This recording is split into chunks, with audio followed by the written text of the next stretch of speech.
লক্ষ্মীর ভাণ্ডারের প্রত্যেক মহিলাদের জন্য বিশাল বড় গুড নিউজ এটা। লক্ষ্মীর ভাণ্ডারে কোনো না কোনো প্রবলেম হলে, লক্ষ্মীর ভাণ্ডার সংক্রান্ত কোনো না কোনো প্রবলেম যদি আপনার হয়ে থাকে, তো আপনি সরাসরি রাজ্য সরকারের সঙ্গে ডাইরেক্টলি মোবাইল ফোনের মাধ্যম থেকে আপনি যোগাযোগ করতে পারবেন।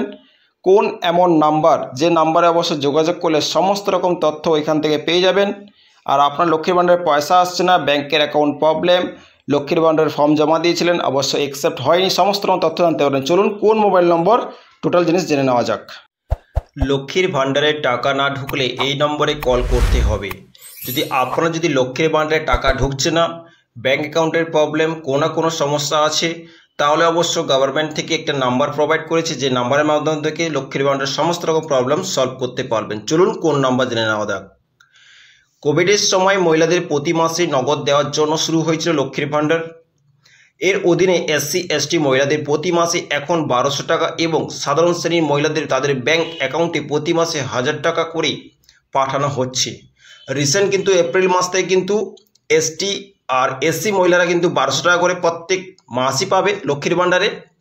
আর জেনারেল কাস্টে মহিলারা প্রতি মাসে 1000 টাকা করে পাবে। এপ্রিল মাসটা কিন্তু চালু হয়ে গেছে।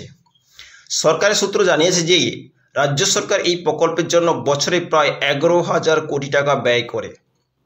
আমাদের পশ্চিমবঙ্গ সরকার লক্ষ্মীর ভাণ্ডারের জন্য 11,000 কোটি টাকা কিন্তু ব্যয় করে লক্ষ্মীর ভাণ্ডারের জন্য প্রত্যেক মহিলাদের। ওকে, অথচ অনেক মাস হলো এই ভাতার টাকা পাচ্ছে না অনেকে। সঙ্গে যারা বার্ধক্য ভাতার জন্য আবেদন অনুপান করছিলেন তাদেরও বার্ধক্য ভাতা ঢুকছে না টাকা।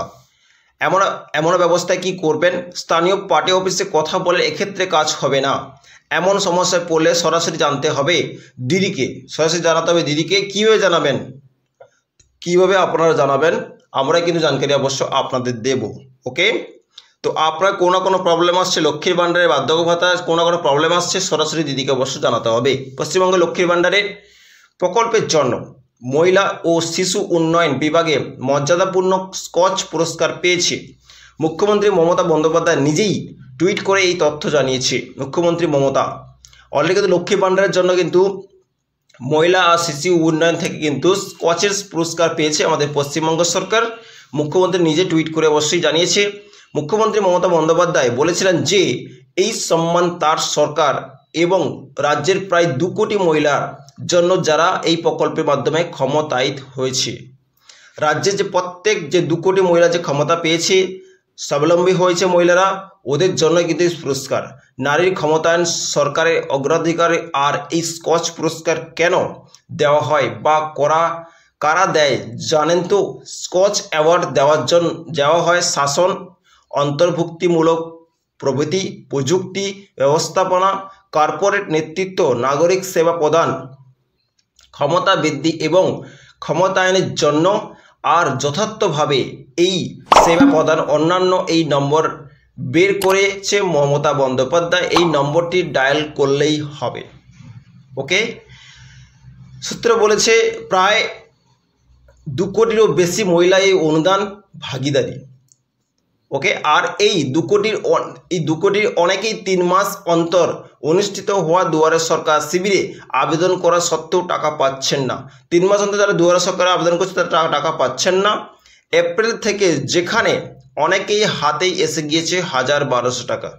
এই এপ্রিল মাস থেকে কিন্তু অনেকের ব্যাংকের অ্যাকাউন্টে কিন্তু 1,000 টাকা 1,200 টাকা যাওয়া স্টার্ট হয়ে গেছে। ওকে, অথচ গত সেপ্টেম্বর ডিসেম্বর মাসে দুয়ারে সরকার শিবিরে আবেদনের পর থেকে একটাও টাকা পাননি অনেকেই কিন্তু দুয়ারে সরকার ক্যাম্পে আবেদন করেছে সেপ্টেম্বর ডিসেম্বর মাসে, কিন্তু ওরা টাকা পাননি। মমতা সরকার এই প্রসঙ্গে জানিয়েছে কেন্দ্র টাকা দেয়নি, তাই অসুবিধা হচ্ছে, তবুও সবটা সামলে নেওয়ার ব্যবস্থা করা হচ্ছে। এর জন্যই একটি হেল্পলাইন নম্বর চালু করা হয়েছে। যে সমস্ত ব্যক্তি লক্ষ্মীর ভাণ্ডারে আবেদন করেছেন টাকা পাননি, তো ওদের জন্য বিশাল বড় আপডেট যে আপনারা যে হেল্পলাইন নম্বরটা চালু করেছে 9137091370, এই নম্বরে অবশ্য আপনি কল করে আপনার সমস্ত রকম তথ্য জানকারি দিতে পারেন। সঙ্গে সঙ্গে আপনার সহযোগিতা করা হবে, হেল্প করা হবে। ওকে, এই নম্বরের সাহায্যে কল করবে কিভাবে টাকা পাবেন, এই নম্বরে কল কি করে পাবেন আর সাহায্য কি করে পাবেন, চলুন অবশ্যই ডিটেলসে জানবো। ওকে, আপনার কী করতে হবে, এই নাম্বার দেখতে পাচ্ছেন 9137091370 মোবাইল নাম্বারটিতে কল করে নিজের সমস্যার কথা জানাতে হবে। 2 নম্বর হচ্ছে সফটওয়্যার শুনে সরকারি আধিকারিকরা এসে আপনার আবেদনের নথিপত্র দেখে টাকা পাওয়ার ব্যবস্থা করবেন। সরকারি নথিপত্র অবশ্যই দেখে আপনার টাকা পাওয়ার ব্যবস্থা করে দেবে। নথিপত্রে কোনো সমস্যা থাকলে ফের আবেদন করতে হতে পারে। যদি আপনার কাগজপত্রে যদি লক্ষ্মী ভাণ্ডার আবেদন করেছেন কাগজপত্রে প্রবলেম আছে তো আপনাকে পুনরায় আবেদন করতে হবে, সেটা বলে দেবে। আর নথিপত্রে কোনো রকম সমস্যা না থাকলে সঙ্গে সঙ্গে উপভোক্তার তালিকায় আপনার নাম উঠে আসবে। যদি নথিপত্রে যদি কাগজপত্রে কোনো সমস্যা না থাকে তো আপনার ডাইরেক্টলি তালিকায় নাম উঠে আসবে। যে সমস্ত মহিলাদের জন্য লক্ষ্মীর ভাণ্ডারে বা কোনো সমস্যা কোনো প্রবলেম হচ্ছে, কোনো রকম সমস্যা প্রবলেমের জন্য এই নাম্বারটা অবশ্য আমি আপনাকে জানকারি দিলাম। ওই নাম্বারের মাধ্যম থেকে আপনি সরাসরি ডাইরেক্টলি কিন্তু সরকারের কাছ থেকে সমস্ত রকম জানকারি পাবেন। পারলে ভিডিওটা প্রত্যেক মহিলাদের শেয়ার করে দেবেন। ওকে, সো থ্যাংক ইউ।